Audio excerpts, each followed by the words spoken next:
Welcome to Dream by Design with Melissa Banks, where women share their dreams, struggles, and successes.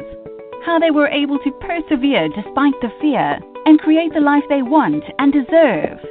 If you're looking for inspiration to move you past where you normally would stop, then this is the show for you. Here's your host, Melissa Banks.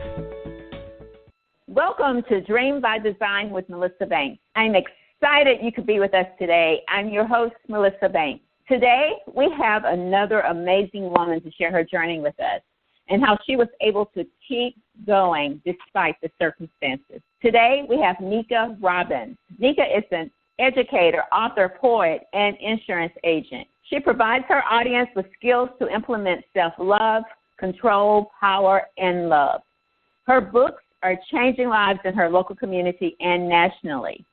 Her empowerment extends to educating families on how to become debt-free, teaching them the steps to leaving a legacy. Thank you, Kneika, for being here today. Hi, Melissa. Thank you. Wonderful. We're excited to get to know you and to hear a little bit about your journey. Let's just begin. When did you know that your passion and that you wanted to empower people, both through writing books and in the community, because you do a lot in the community as well? Yeah, actually, Melissa, when I first started writing, it was just I was in 6th grade, and I was always shy. And so that was my way of freedom of expression. So over the years, I accumulated a lot of work.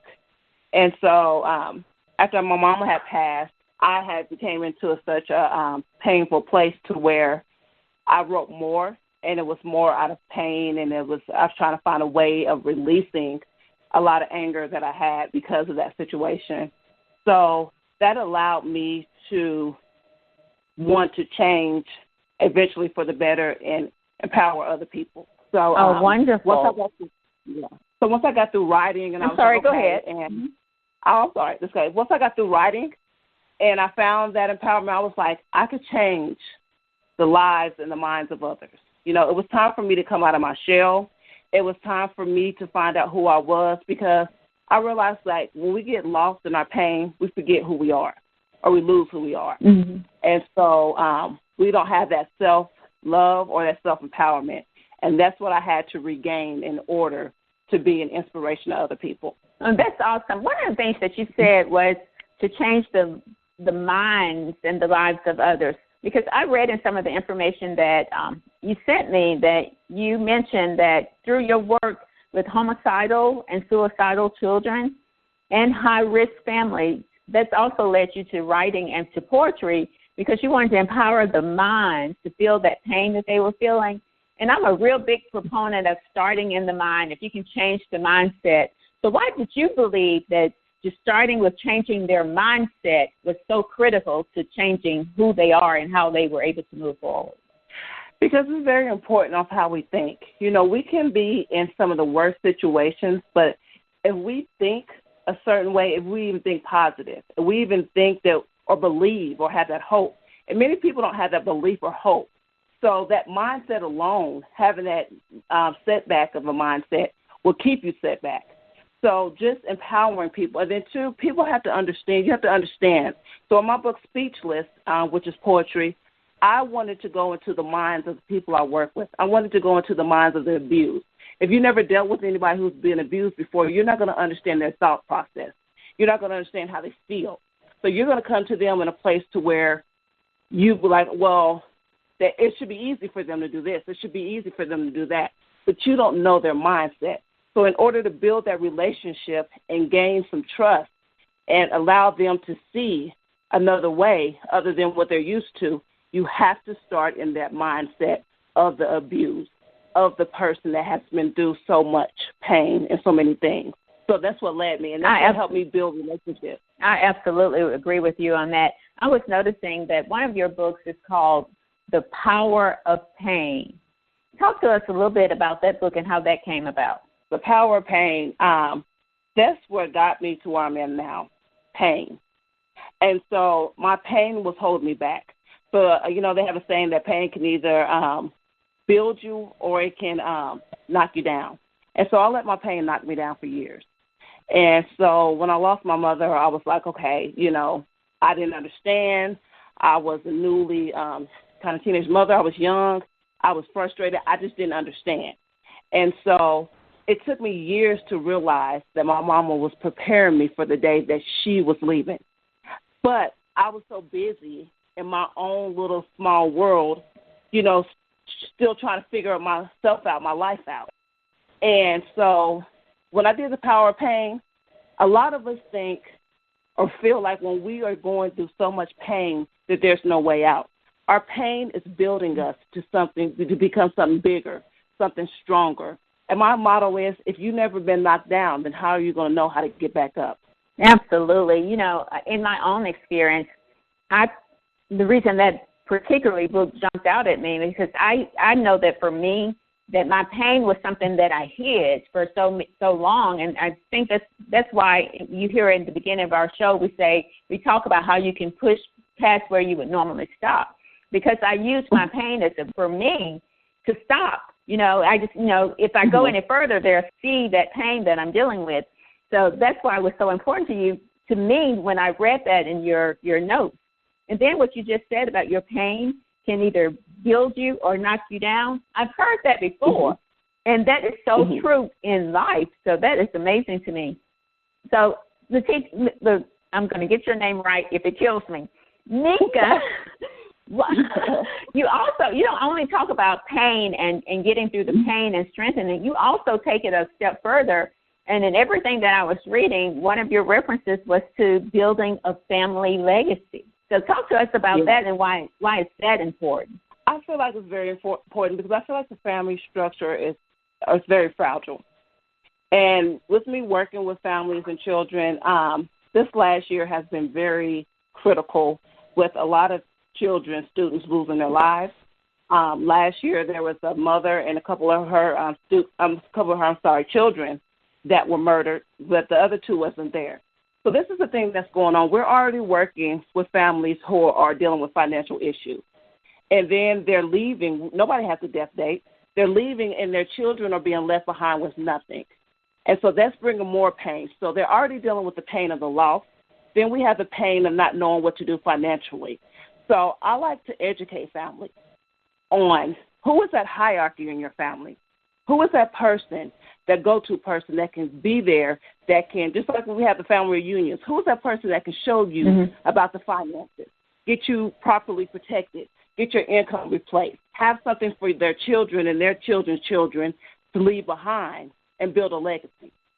See, a lot of pain comes not only from not knowing and losing people, but it's coming from a struggle. And that struggle not only affects us financially, affects us mentally, emotionally, and ultimately it affects the children in the educational system as well. Because how can I focus on 5 plus 5 when my mother or my father is gone, somebody close to me is gone? I haven't eaten. I don't have anywhere to stay. So we got to get all those bridges. I try to get all those bridges together too. I would like to help not only in the classroom, but outside of the classroom in the community, because that's what it happens. That's what it needs support too. Not only do the children need help, but the parents need help as well. Mm-hmm. And, as you were talking, I was thinking about something that we're going through right now and some of the lessons that we're going through in this season that we're in now. The deaths that are sudden that you thought were people that you thought would be here for a long time, all of a sudden were gone. It also reminds me of several people that I know personally that lost both parents in the last year that were not prepared. So that brings the need for preparation and training, because you can't prepare for something that you don't know how to do. It's even more important in my mind after just watching and seeing some of the experiences the different families have gone through just in the last year and in this season that we're in. If you're joining us late, you're listening to Dream by Design with Melissa Banks, and today our guest is Kneika Robbins, educator, author, poet, and insurance agent. So, Kneika, I was talking about COVID-19 and what we've been going through in the last year. How was your business impacted by 2020, if it was impacted at all, and what adjustments did you have to make in your own business? So my business has been impacted because we know a lot of families have been impacted financially. So what I've done, because a lot of parents are struggling, we know that education has went to online. So what I've done is I've turned more as far as mentoring, tutoring students, giving them the financial resources that they need, not financial, educational resources that they need in order to continue to get what they need in order for when everything goes back to what we are used to inside the classroom. So I have taken this opportunity to give teaching support virtually. And well, that's awesome, because that's another way that you pivoted, right? Yes. So that grew a lot. Okay. That grew a lot, and that brought a lot more people to me as well, because, like I said, a lot of these parents are struggling. They're not aware of this technology, and then too, some of these parents, they're in a position to where we just got to face reality. Some of them don't know how to read either or write, so they need that support, and so that frustration is there along with other frustrations. So any way that I can be there as an educator to support that student, support that parent, that's what I've been doing during this COVID-19 time. And that's been a blessing to see how I blessed other people. Okay, I think that's what was so important about this season is finding out, and we've heard stories after story about how women were able to take what they knew, pivot it to provide another need for the time that we're in. So that holds testament to that. So do you feel your journey of empowering people and providing them with what they need has helped you become more comfortable with yourself and who you are? Yes, I truly believe it has. I feel like it has I found my purpose. Because, for a long time I didn't know my purpose. For a long time I was afraid. Many people are afraid to kind of get to know who they are. They're afraid to voice who they are. It's like we were talking about earlier about people hiding behind their pain. A lot of people are in fear of what other people think. So they are hiding behind who they truly are, who they truly could be. And so once I got out of that shell and I knew my purpose, I knew what I was here to do and what I wanted to do, I feel like I am just a whole new person. I can breathe freely. I can be me, and I can change the lives that I wanted to change long ago, but was too afraid to do it or didn't know how to do it. I always had the tools, but I didn't know how to, effectively use them. Wow, you are so right about that. And once you know your purpose and you can flow in your purpose and you can move in the direction of your purpose, and it not only helps you, but it helps the people that you come in contact with along the way. It helps the people that you encourage and inspire. So you offer a lot of inspiration to other people, but I'm sure in building your business, you face some challenges for yourself. And as a female entrepreneur, then there may have been some challenges specifically because you are a female. So what challenges did you face, and how were you able to overcome them? Well, a lot of things I face is people they don't want to really give you the opportunity, especially if they don't really know you, or if you don't have like a big profile behind you, or they want everything is basically based a lot of things are based off numbers. How many people are following behind you? How many people are aware of you? And so it's kind of like it's a battle of being, getting out there. And it's not really, sometimes it could seem like it's a competition, but really it's just, I'm just doing me, and I feel like everything happens at the right time. It happens in your own time. And as long as you're doing everything out of your heart with passion, then nobody can stop it but you. Nobody can stop you from doing what you're doing but yourself. So I faced the turn downs. I faced the disbelief. I faced all that. I faced it from myself and from other people.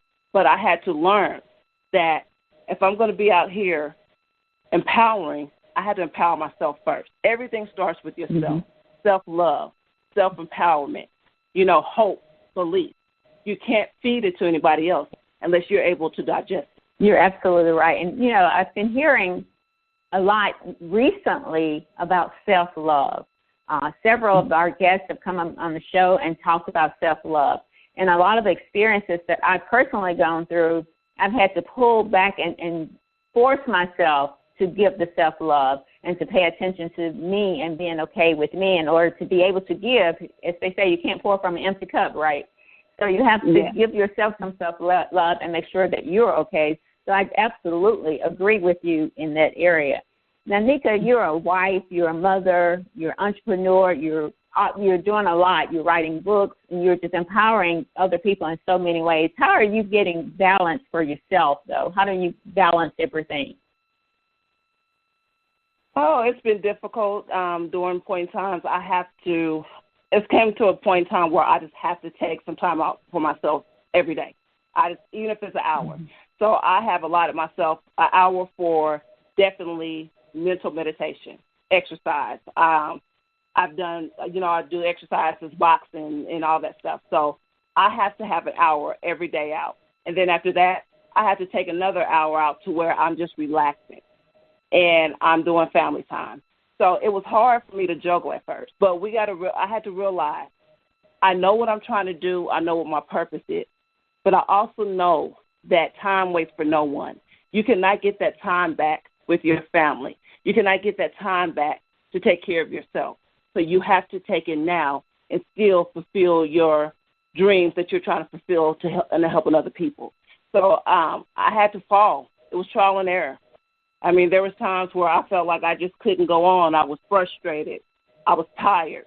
But, experiences showed me that, again, you have to take care of yourself first. And a lot of people don't like to really say self-care because they like, oh, that's selfish. No, it's not selfish. It's selfish when you don't take care of yourself first. Because, like I said, that is very imperative before you can take care of somebody else. So I had to learn that self-care is not selfish. Self-care is a necessity. And now I make that as a necessity as I make it a necessity to help others. Absolutely. I definitely agree with you. Kneika, I wanted to give you an opportunity to give advice to another woman who's listening to us right now. Listen to you talk about your journey and some of the things that you have gone through, and also some of the ways that you empower and push people. So if a woman is listening is considering starting a business, going through some of the things that are similar to what you mentioned, what advice would you have for her? My advice would be never give up. Don't expect nothing that you work for is going to be easy. Expect, you got to go through the darkness before you see the light. And so a lot of people feel that because I'm dealing with this, I'm going through that, you are going to be tried along this journey. But you're going to hit roadblocks. You're going to hit all kind of things that is going to make you want to say stop, but don't. You hit that detour, reroute. Keep going. Find another way. Find another path. But whatever you do, get to that finish line no matter what. I've been going through this with sweat, tears, frustration, pain, but I'm not going to stop. I'm not going to give up. Life is like a fight. And what you do in that ring, it doesn't matter how many rounds you go, long as you still stand, and that's all that matters. Thank you for that. That was absolutely wonderful. Mm-hmm. Okay, 2020 is over. We're now into 2021. What's next for you? What's next for me is I'm really going to target more with this getting families financially ready, getting these children ready. Because like I said, a lot of our children out here, they're with nothing. And a lot of our families are being left with nothing. It's just astonishing how I see the homeless rates are going, how I'm seeing, people not having food. It's just astonishing. And then on top of that, losing their loved ones.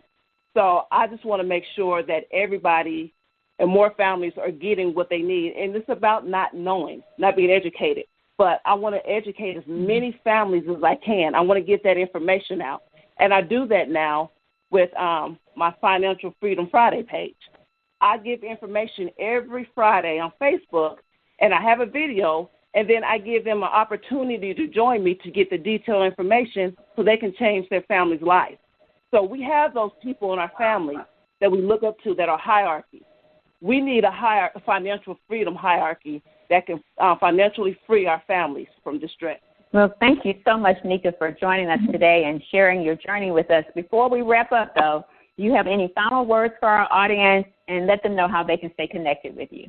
Yes, I have a final words: trust, love, and believe. Those are the things that you need. Trust, love, and believe, and you cannot go wrong. And you can join me. I'm on Facebook at Kneika Robbins, and I'm also found on Facebook for my financial page, Financial Freedom Friday with Kneika Robbins. And thank you for this opportunity, Melissa. It was great talking with you. Thank you, Kneika. I've enjoyed talking with you as well, and I learned so much in this conversation. So thank you for being here today. And thank you to our audience for tuning in to today's edition of Dream by Design. I'm your host, Melissa Banks, saying all your dreams are possible. Believe in yourself, work hard, and don't quit. Until next time, thank you for choosing Dream by Design with Melissa Banks. Enjoy your day.